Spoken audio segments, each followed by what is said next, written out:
Welcome to the Subjective Professor podcast, where we reject coercion and hypocrisy. This is episode 210, and we're going to talk about Ad Hominem and Cory DeAngelis and school choice. So, there was a story that broke yesterday that the American Federation for Children, AFC, fired Cory DeAngelis, who is a big school choice proponent. He's also a senior fellow at the Reason Foundation, stands against the education status quo. And it came out recently that he did pornography that was aimed at gay audience for a gay audience. So the following is basically from a article that was from Reason magazine, reason.com. And they say that this is a classic example of cancel culture, punished for a regretted incident from his past, which has nothing to do with his current job. And I quote, conservative organizations may well have morals clauses in their contracts, and they are free to hire and fire at will. But any institution that purports to oppose cancel culture yet refuses to work with DeAngelis on this basis is engaged in hypocrisy, which, is one of the themes that I love to explore on this podcast. And yes, that would be an example of hypocrisy, right? Because they are canceling him at the same time being anti-cancel. All right. So then the left, not only, so that would be more of a conservative front. And then you have the left saying that he's anti-LGBTQ plus, right? So he got busted for doing gay porn. And so it's hypocrisy in the way that an anti-gay politician is busted for having sex or maybe even gay sex, right? And so that's what's kind of controversial. So they're saying that he's anti-LGBTQ, but he did gay porn, right? And so they're basically saying that he is acting in contradiction to his true character. See, so he is, for whatever reason, he's taking an anti-LGBTQ position. So Cory DeAngelis favors charters, vouchers, education savings accounts.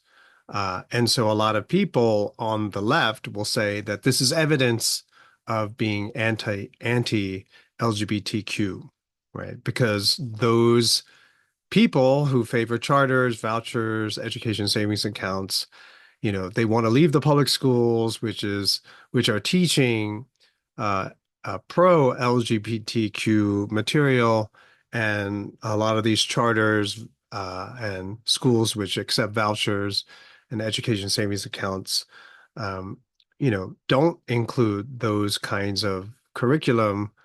Probably not absolutely, but a lot of them just simply don't have that as part of their curriculum, and so therefore it makes them anti-LGBTQ. And it just occurred to me that there's a big difference between simply being indifferent or just not being and not really participating in the lifestyle, not going out of their way to embrace the lifestyle, to being anti-LGBT. Anti-LGBTQ basically means that you are going to actively participate in an activity to get rid of them, to marginalize them, to somehow portray them in a very negative kind of way. And that is a serious allegation, which the left is very comfortable making. But I think that's a very high bar to prove, right? It's a high level accusation that would require a tremendous amount of proof, but for which they have none. So most of the charter schools and school choice schools just simply object to a lot of the material and method that is being taught in the public schools. They feel that their children are not being educated, and so they want, an alternative. In other words, they focus on being anti-LGBTQ as if that is the main issue. And of course, it is not. It is about the quality of education as determined by the family who is paying for all of this. But in true racialization fashion, they gloss over the details and focus only on a single characteristic and then go on to color everybody else in a certain way as being anti-LGBTQ. So don't think about the desire for a quality education, to be able to think critically, to be able to be ready for the world and for life. No, no, no. It's all about LGBTQ issues. And that's racialization. That's sort of racialization of ideas, racialization of the people who are included in, this movement for school choice.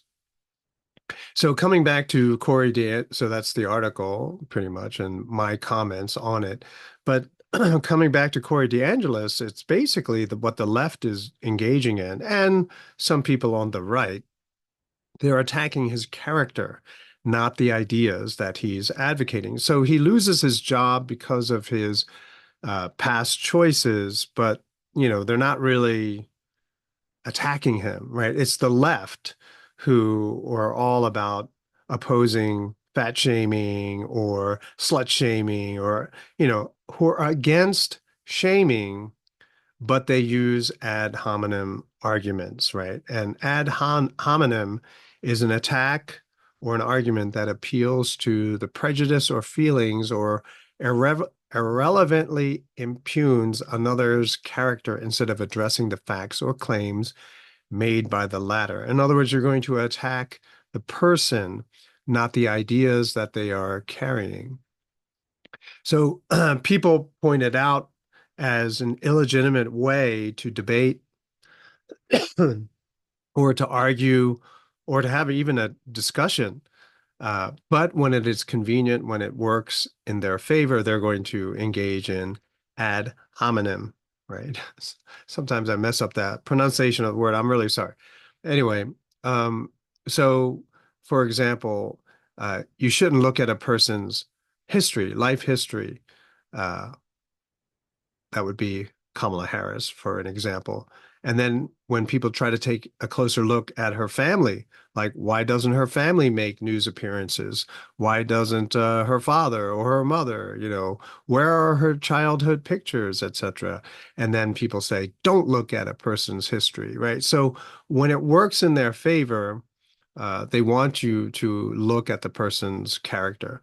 And then when it doesn't work in your favor, they don't want you to look at a person's character, right? Personally, I believe that ad hominem is relevant sometimes. In other words, it's not an absolute, like you should, and I think this explains why people go back and forth, because sometimes it matters, right? If someone doesn't practice what they preach, which is clearly evident by that person's history, then that matters. They're making promises to you, they're lying to you. And so why should you believe them today? So if there is a history of lying, of breaking promises, of just being a low down uh, disgusting person, then that matters because perhaps one of the things was something that might affect what they're saying today to you might be a setup as well. But again, in this case of Cory DeAngelis, I mean, his mistakes were in the past. And he lives a different life now. And what he's advocating is not, let's get rid of pornography. That's not what he's advocating. And actually, if he did and he came out and said, I was in porn when I was younger, then that might not be such an issue. It might actually give him more legitimacy. But excuse me, so he's talking about school choice. And so people want, because they know that a lot of the conservative people on the right are heavily active for school choice, that talking about his history in the sex industry, in the film industry, sex film industry, film sex industry, whatever, would turn a lot of people off. And so that's what they're going to focus on. And that is classic character assassination ad hominem. And so the problem here in this situation with Cory DeAngelis is that the attacks are on his personal history, are embarrassing, and it becomes a problem for a lot of people, particularly those people who are self-identified as conservative, right? But it doesn't take away from the comments that he's making, that school choice is really important. And that's where I'm going to go now, keeping in mind too that I am and if you've ever listened to any of my sermon videos, you know I'm really conservative. Although people have told me that I don't sound conservative. I am. I'm extremely, extremely conservative. I'm a Calvinist, right? So all that predestination and all that other kind of stuff, yeah, that's part of the mix, right? And if you can work out that math, then congratulations. But otherwise, yeah, I'm super conservative. But at the same time, just like a person who did a crime when they were younger and then totally turned their life around, yeah, and so their life has been on the up and up ever since. Then, wow, okay, that person really got low and they turned their life around. Same with a drug addict, an alcoholic, you know, and so why not with other, items of personal history which become problematic and sticking points for certain people, right? But if that person has said, yeah, it's not like I am still doing it, but it's something that he regrets doing when he was younger, and now he's living a totally different life. And as part of that life, he's also fighting for school choice. And so, if this is an attempt by the left and some people on the right, perhaps, I don't know, because the original article and reason was sort of taking aim at the conservative group, which fired him, right? But since I guess he's getting it from all the different sides, but it takes away from the argument of school choice. And he himself, Cory DeAngelis, he said in his tweet that he had bad influences. Maybe if he had school choice, he would have had better influences. I don't know. I've talked about public schools, education in general, in a couple of other episodes, but more specifically in episode 26 and 30. And there, I'm pretty sure I talked about how schools are essentially local monopolies, right? And there are local monopolies through districting. So if you live in a certain school district, everyone there has to pay school taxes, and the school taxes goes towards that school. But then all the kids who live in that district, yeah, they have to go to that school. In other words, they can't just simply go to another school in another district, right? Because they didn't pay taxes for that school, they paid taxes for this school. So if you do want to go to another school, you have to pay the school taxes and you have to pay the school tuition for the private school. And so it makes it very, very difficult. And to break and come out of that monopoly, you have to be doing pretty well in life to be able to afford all of that. And a lot of charter schools, people who are trying to move away from the public school monopoly, there are a lot of barriers that are put into place to make it extremely difficult for them to succeed.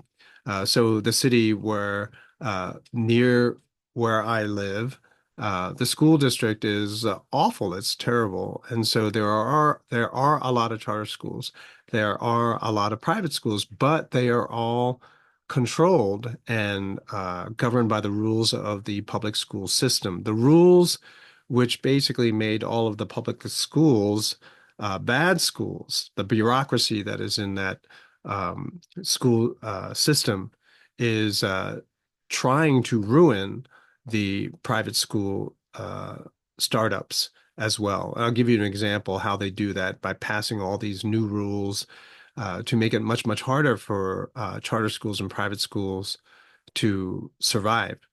One example would be that to transport students, they are not allowed to use 12 passenger vans, right? It's 12 passenger, 15 passenger vans. They are not allowed to use them. They must use minivans, right? So what happens is you reduce uh, the capacity of the vehicle which means you need more cars. More cars means more expenses, more gas, more car insurance, right? It's very, very expensive, right? And so just even doing that, changing what kind of vehicles can be used to transport students, you put a massive burden on these small schools, particularly if the small schools only have like 20 or 30 kids, then you're really targeting them and trying to push them out of business.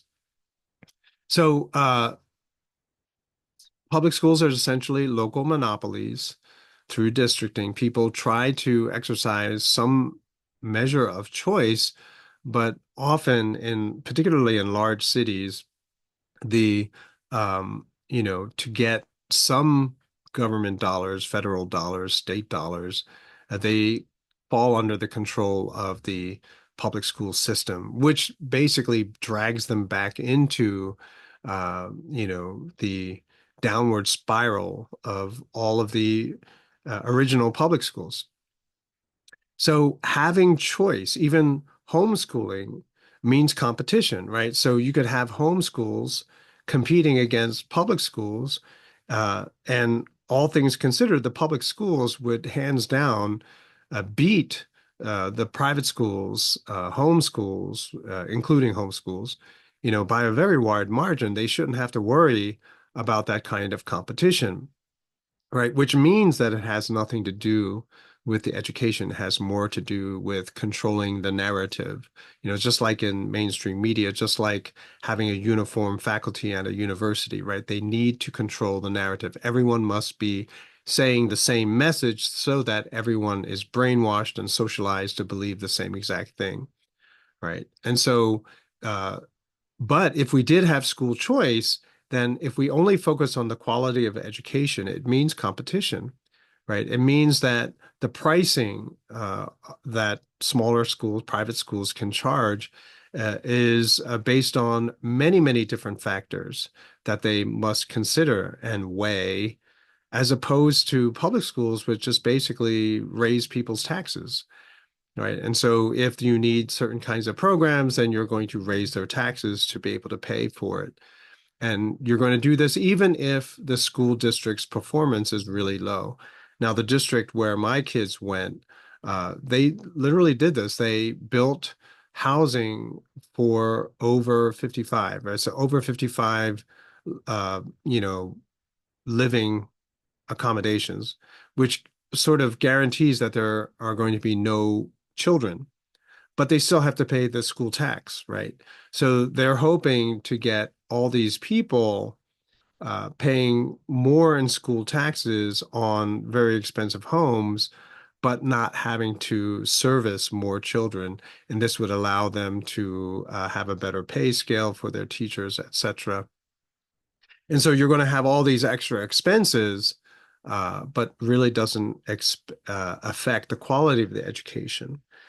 Bob Luddy, he started a low-cost private school system in North Carolina, and basically he said, and there's a video on Reason TV, Bob Luddy, Luddy, where he basically looked at all the local schools and he had like six factories, and he wanted to hire people, but none of them could read or write, and so he decided to start his own, private school, and you know, it was a shorter school day, right? They didn't serve lunch. It was something like 8 o'clock to 1 o'clock every day, 5 days a week. No sports, no busing, right? And it was a fraction of the cost of the public schools, which were across the county. Uh, but what he told all of the kids was that if they graduate, they have a guaranteed job at one of the factories. And of course, a lot of the kids stayed in school for that, for the job, to go to work as soon as they graduate. And then what happened was it was so successful that a lot of them asked him to start a college. And so he started Thales College or Thales University, Thales, Thales.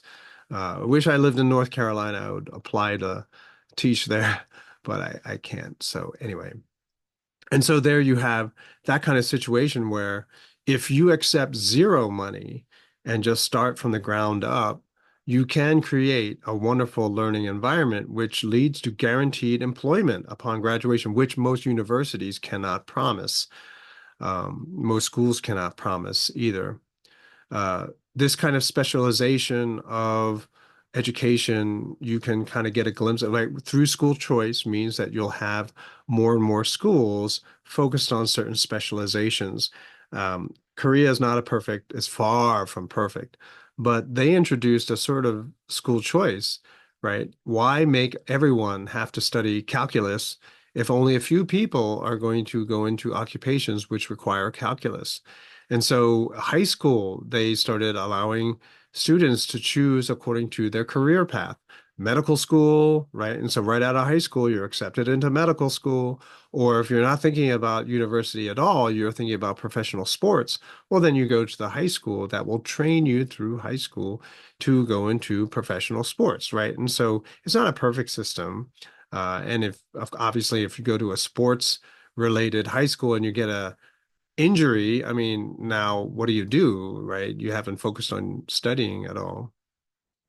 But by having this kind of school choice, keeping government out of it, you get to experiment on the school models. And I used to do thought experiments on what it would be like if you removed all kind of government control and allowed people to explore the different kinds of school models.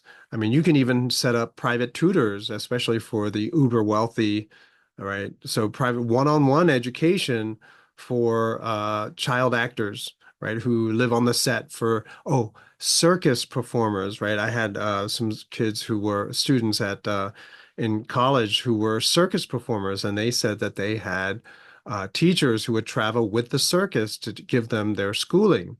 Right. And so that it wasn't great, but hey, what if you set up a system like that for people who are really wealthy and willing to pay for really quality teachers, right? Anything can go if you allow for more choice. You'll have so many different models and approaches and philosophies and theories on how you can carry out the best kind of education. And then the parents get to choose. It doesn't mean that it'll always be perfect, but it will certainly be better than what we have now. So also too, if you think about it, you can have the traditional model, but have creativity in the curriculum, right? So for example, I know this is not high school, but in my university, I saw the signs like 15, 20 years ago that student enrollment, people are just not, they don't want to major in the liberal arts. They don't. Whereas since I was a PhD in the CLA, I wanted to bring it back into relevance. And I emailed the assistant dean and I said, hey, I have an idea to make the CLA relevant. Of course, it was how to bring in innovation, right? In, how to get people to think innovatively through the humanities. And obviously it's smacked of a business school. And so they ignored me. But I got the interest of some business school professors, but of course that then the lockdowns happened and that went nowhere. But there is a lot of creativity. There are a lot of ideas out there. Unfortunately, there's just so much bureaucracy that, trying to introduce new ways and approaches to schools just is simply not the way to go. You would rather engage in ad hominem, right? Try to engage in character assassination rather than engage the ideas. Well, that's it for today. I really wish Cory DeAngelis the best. I hope that he continued the fight and that more people will come to understand the importance of school choice. I'll talk to you next time.